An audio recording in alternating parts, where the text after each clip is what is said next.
अंग्रेजों के उरूज से पहले हिंदुस्तान निहायत ज़्यादा दौलतमंद और सरमाएदार मुल्क था, जिसकी मिसाल दुनिया के किसी मुल्क में नहीं मिलती थी।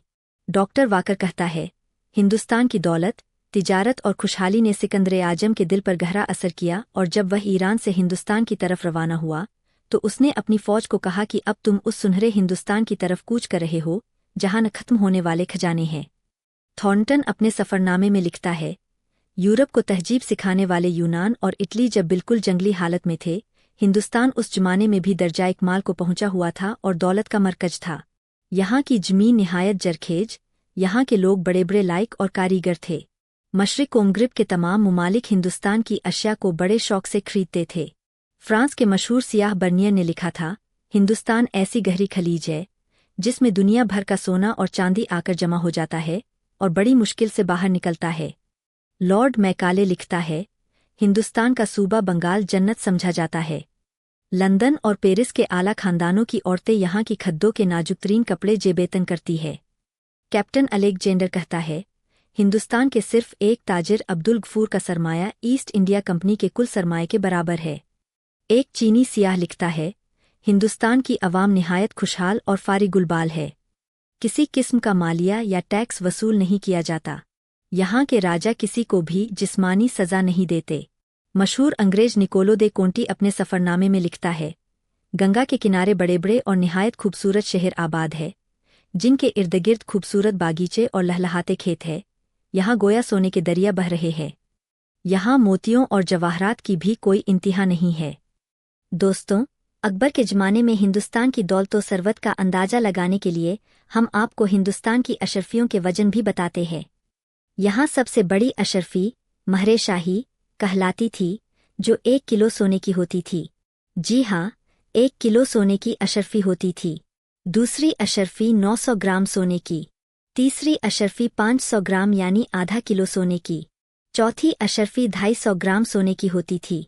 इसी तरह मजीद छोटी अशरफियाँ भी मौजूद थीं, जबकि जहांगीर के ज़माने में इन अशरफियों का वजन थोड़ा कम हो गया था।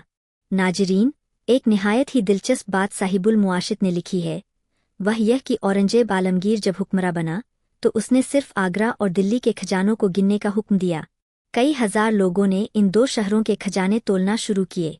सबसे पहले चांदी को तोलना शुरू किया और 6 महीने गुजर गए। जब मालूम किया गया तो पता चला कि शाही खजाने का सिर्फ एक कोना ही तोला जा सका है, और अभी सोने की अशरफियों और जवाहरात को तोलने की बारी ही नहीं आई। नाजरीन, एक ज़माना था जब हिंदुस्तान की दौलत के अफसाने अकाली में दुनिया में मशहूर थे, और कहते हैं कि यही जिंस थी जिसने यूरोप की जंगजू और घटिया अक़वाम को इस सरजमीन की तरफ कशां-कशा खींचा था। क्या यूनानी, क्या अरब, क्या तुर्को तातार आए और बेशुमार जरोजवाहरात और बेशुमार सामान साथ ले गए। दोस्तों, कदीम हिंदुस्तान की अवाम को पाकिस्तान की मौजूदा हालत की तरह बेनजीर इनकम सपोर्ट और एहसास प्रोग्राम की तरह चंद 100 रुपयों के लिए इतना जलील नहीं होना पड़ता था। 1772 में हिंदुस्तान में ज्वेलरी की दुकानों पर अशरफियों के ढेर ऐसे लगे होते थे जैसे मंडियों में अनाज गेहूं के ढेर होते हैं। जहांगीर साल में कई बार अपने वजन के बराबर सोना, चांदी, फिलजात, रेशम वगैरह लोगों में तकसीम करता था।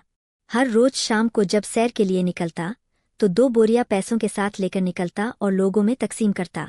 हर रात जब सोता तो सरहाने के पास 1 बोरी पैसों की रखता, जो सुबह लोगों में तकसीम कर दी जाती। जाहिर है, ऐसी फ्याजी बगैर दौलत व सरवत के नहीं हो सकती। मकरीजी अपनी किताब में लिखता है, शहंशाह मोहम्मद तुगलक सालाना 2 लाख जोड़े कपड़ों के और 10,000 घोड़े अवाम में तकसीम करता। रोजाना 20,000 लोग 2 वक्त का खाना शाही मेहमान खाने में खाते थे। शाही बावर्ची खाने में रोजाना 1500 गाय और 2000 बकरियां मेहमानों के लिए जब होती थीं। 200 उल्मा रोजाना बादशाह के दस्तरख्वान पर खाना खाते। सिर्फ दिल्ली शहर में 70 अस्पताल मुफ्त काम करते थे, 2000 मुसाफिर खाने कायम थे और सिर्फ दिल्ली में 1000 मदरसे मौजूद थे।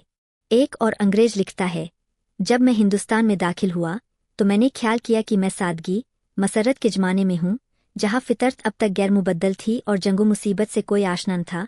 सब खुशो खुर्रम और तंदुरुस्त थे। दोस्तों, मैंने आपको अंग्रेजों के आने से पहले हिंदुस्तान की माली हालत का खाका इंतहाई इख्तिसार के साथ बयान किया है। जारी है।